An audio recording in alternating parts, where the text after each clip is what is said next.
Every time you ask an AI to write a 100-word email, just a quick email, roughly 519 milliliters of water is consumed. That's almost a full water bottle. Gone. Evaporated. And that's just one prompt. Today, we're pulling back the curtain on AI's hidden water footprint, why a rare isotope of hydrogen called deuterium is quietly becoming one of the most important materials in computing, and what communities across the US are already doing to fight back. By the end of this episode, you'll understand exactly where AI's thirst comes from, how it connects to the chips inside your devices, and why the solutions are more complicated than they look. My guest today knows this terrain inside and out, so let's get right into it.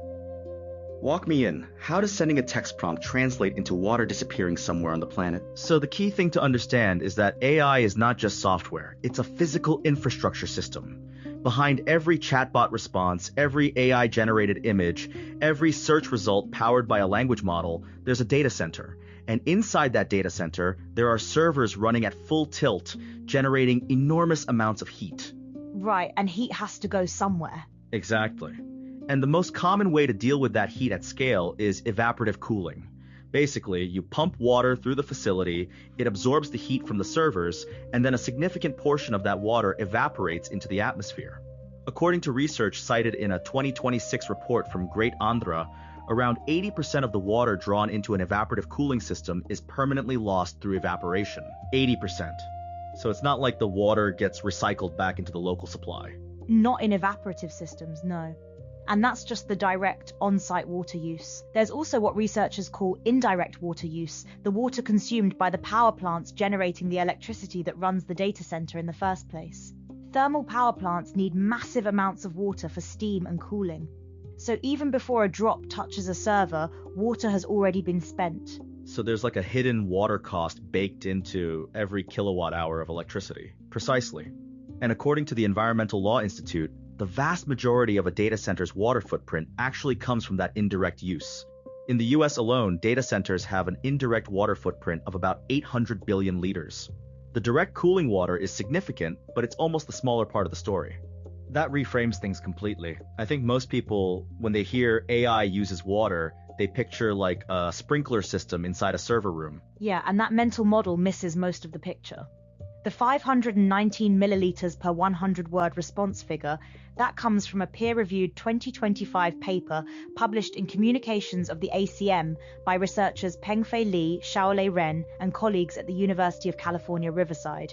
And it accounts for both the direct cooling water and the indirect electricity generation water. That's what makes it such a striking number. And when you scale that across millions of users making multiple queries a day, the numbers become almost hard to process. They really do. The UN University Institute for Water, Environment and Health published a 56-page report in June 2026 that put some of the most comprehensive numbers on this yet. Global data centers consumed an estimated 448 terawatt-hours of electricity in 2025. The water footprint tied to generating that amount of energy? Approximately 4.5 trillion liters. Wait, 4.5 trillion liters? How do you even visualize that? The UN report puts it this way: it's enough to fill 1.8 million Olympic-sized swimming pools, or cover the minimum annual domestic water needs of more than 600 million people in sub-Saharan Africa. And that's just 2025. By 2030, they project that figure climbs to around 9.3 trillion liters, enough to meet the basic needs of every single person in sub-Saharan Africa. All 1.3 billion of them. That's a staggering comparison. And it's not just an abstract future problem, this is already hitting communities right now. It is. The UN report specifically flags that many of these high-density server facilities are being built in places that can't absorb the water loss they cause. Google's data center in Mesa, Arizona is cited as a prime example of poor placement. Mesa is already in a drought-stressed region. And people are noticing. I mean, Aaron Brockovich, yes, that Aaron Brockovich, launched a nationwide data center tracking map. According to Newsweek, by June 9th of this year, over 5,000 community concern reports had been filed on her site, and she said more than 6,000 Americans had personally contacted her. That's a real signal of how this has moved from an abstract environmental issue to something people are feeling in their utility bills and their water access. And it's not just grassroots activism. Seattle, home to Amazon and Microsoft, two of the biggest hyperscalers on the planet, voted unanimously on June 9, 2026, to ban new data center construction for an entire year. Unanimously. In the city where those companies are headquartered. Unanimously. Council member Eddie Lin put it bluntly. He said, quote, "Satellites should not be subsidizing record profits of large corporations from the AI boom." The reports showed that 4 companies were exploring 5 large-scale projects that collectively could have used 369 megawatts of energy, roughly 1/3 of the entire city's energy use. 1/3 of a whole city for data centers. That's wild. And it's not just Seattle. The Your Story report mentioned Ireland, where data centers already accounted for around 21% of metered electricity consumption in 2023, which led authorities to pause new grid connections around Dublin until 2028. Right, and that's the pattern. The infrastructure is growing faster than communities can adapt to it. And here's the thing that the UN University report really hammers on. The public conversation has mostly been about carbon emissions from training big AI models. But the study finds that day-to-day usage, just people using AI every day, accounts for roughly 80 to 90% of total energy demand. It's not the training runs that are the main culprit, it's inference, the everyday use. So every time someone uses ChatGPT or Gemini or any of these tools, that's the bulk of the resource draw, not the big dramatic training events. Exactly. And the scale of that daily use is striking. The UN News report notes that one widely used AI service processes around 2.5 billion prompts per day, consuming hundreds of gigawatt hours of electricity each year. And the energy cost varies wildly by task. Generating a single AI image can require more than 1,000 times the energy of simple text classification. Video generation is even more resource intensive. So when you're generating an AI image, you're not just using a little more compute, you're using orders of magnitude more. More than 1,000 times more, according to that UN report. Which is why the water and energy footprint of AI is so hard to pin down. It depends enormously on what you're actually asking it to do. Okay, so I want to pivot to something that I think a lot of people have never heard of in this context, deuterium. Because when I first saw this connected to computing, I genuinely thought it was a mistake. Isn't deuterium the stuff from nuclear reactors? Ha, yeah, that's a fair reaction. Deuterium does have a nuclear reputation. It's a stable isotope of hydrogen, sometimes called heavy hydrogen, and it is used in nuclear fusion research as a fuel source. But it also has this whole other life in semiconductor manufacturing that most people have no idea about. So how does it end up inside a computer chip? So here's the problem it solves. Silicon chips, the kinds in basically every device, are made with hydrogen atoms bonded to the silicon at the interface between the silicon and the insulating layer. Over time, as electrons move through the chip at high speed, they can knock those hydrogen atoms loose. When that happens, the bond breaks and the chip starts to degrade. This is called the hot carrier effect, according to Water Corporation's technical documentation. The hot carrier effect. So it's like the chip is slowly being eroded from the inside. That's a good way to put it. And it's essentially random. There's no exact point at which it starts, which makes it hard to predict or control. It just sets a ceiling on how long a transistor can last. And as chips get smaller and more densely packed, the problem gets worse. So where does deuterium come in? Deuterium is used in a process called deuterium annealing. Manufacturers heat the semiconductor and expose it to deuterium gas, which replaces the standard hydrogen atoms, called protium, with deuterium atoms. And because deuterium is heavier than regular hydrogen, the bond it forms with silicon is significantly harder to break. So when those fast-moving electrons come along, they can't knock the deuterium loose as easily. So you're basically swapping out a weaker bond for a stronger one at the atomic level. Exactly. And the result, according to Water's documentation, is that it significantly extends and improves the life cycle of semiconductors and microchips, while also allowing them to be made smaller and have higher circuit densities. So you get chips that last longer and can be packed more tightly, which is exactly what the AI hardware race demands. That's a fascinating connection. The chips powering AI are themselves dependent on this isotope to stay functional under the kind of sustained, intense workloads that AI inference creates. And it goes beyond just annealing. According to research from ClearSynth, deuterium is also used in ion implantation, where silicon wafers are bombarded with ionized atoms to modify their electrical properties, and in deuterium plasma cleaning and etching processes, which give manufacturers precise control over material removal during chip fabrication. It's woven into multiple stages of how these chips are made. And deuterium is also used in optical fiber production, right? I saw something about that. Yeah, according to West Air Gases, deuterium helps reduce water absorption in fiber optic cables, which improves their performance and longevity. So it's not just in the chips, it's in the physical infrastructure that connects data centers to the rest of the world. It's quietly embedded in a lot of the hardware that makes modern computing possible. Okay, so here's what I keep coming back to. We've got this massive water crisis building around AI data centers, and at the same time, the chips inside those data centers depend on a material, deuterium, that's also connected to water, in the sense that it's literally a form of hydrogen. There's something almost poetic and slightly ironic about that. It is a strange loop. The technology consuming water at an alarming rate is built on chips that require a hydrogen isotope to function reliably, and the demand for those chips is only going up. The market research firm Mordor Intelligence reported that nearly 1 trillion liters of water were consumed by AI data centers in 2025 alone, roughly 264 billion gallons, or the annual water usage of 1.8 million Americans. And AI data centers are currently consuming 550 million gallons of water per day. That's the same rate as the entire global bottled water industry. That comparison from the Yahoo Finance report really lands, because bottled water is something people think of as a massive consumer product industry, and AI infrastructure is now matching it, just in water used for cooling servers. And this is happening while drought conditions are spreading across large portions of the US. So you've got communities being asked to conserve water, and at the same time, data centers are being built in those same drought-stressed regions.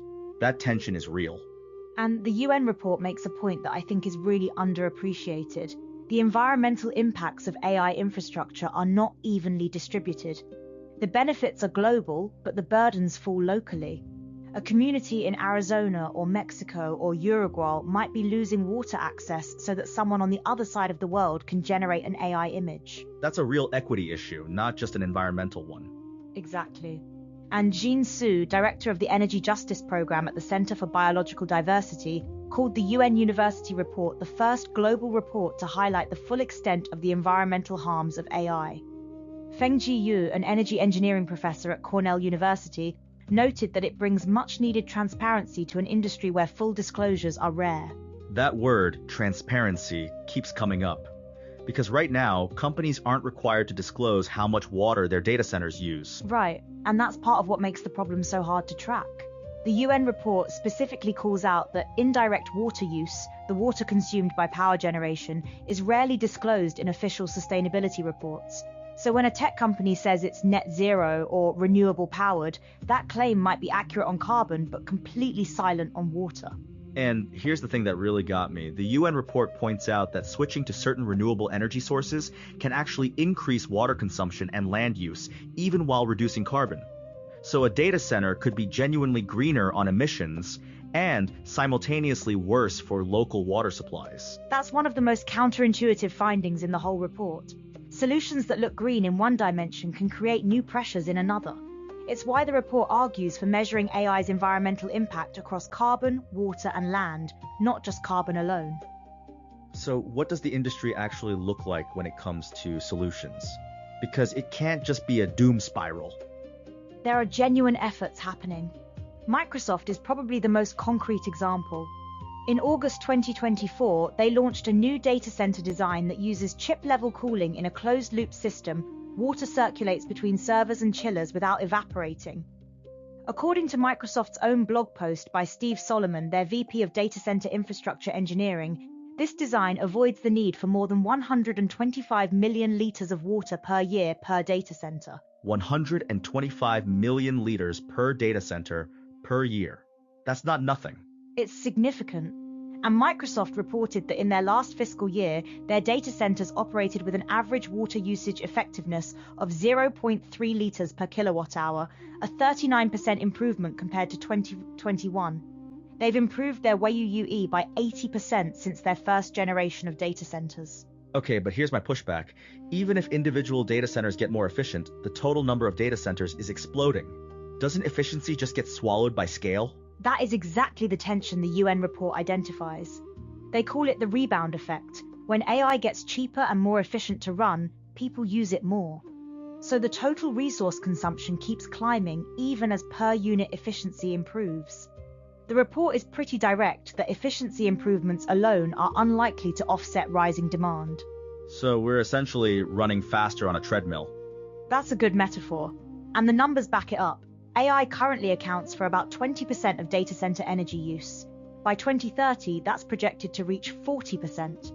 Total data center electricity demand could nearly double to 945 terawatt hours by the end of the decade, nearly triple the combined annual electricity use of Pakistan, Bangladesh, and Nigeria combined, according to UN News. And if data centers were a country, they'd rank 6th globally in power consumption.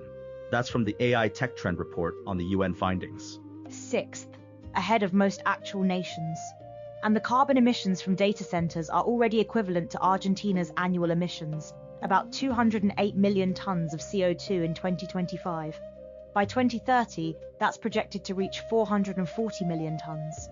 And yet the industry argument is that AI delivers enormous societal benefits, better health outcomes, improved safety, poverty reduction. Caleb Max, president of the National Artificial Intelligence Association, made that case in response to the UN report. That's a real argument, and it deserves to be taken seriously. The question isn't whether AI has value, it clearly does. The question is whether the resource costs are being distributed fairly and whether communities have any say in how that infrastructure gets built near them. Right now, the answer to both of those questions is largely no. And that's exactly what the Seattle moratorium is trying to create space for. A pause to figure out the rules before the infrastructure outpaces the governance. Councilmember Deborah Juarez said it well. The moratorium doesn't stop AI or data centers. It creates time for Seattle to develop its own regulations around future projects. That's a pretty measured response to a situation that moved faster than anyone anticipated. And there's something worth noting about the deuterium angle here too, because if deuterium annealing extends chip lifespan and allows for higher density chips, that could theoretically mean fewer chips need to be manufactured over time, which reduces the semiconductor production water footprint. That's a real potential benefit. The UN report also flags that rapid hardware upgrades could generate millions of tons of electronic waste by the end of the decade. If deuterium-treated chips last longer, you're potentially reducing that e-waste cycle too. It's one of those cases where a material that sounds obscure actually has downstream effects on multiple parts of the sustainability picture. And deuterium's other life as a fusion fuel is also relevant here. West Air notes that when combined with tritium, deuterium undergoes fusion reactions that could provide virtually limitless clean energy.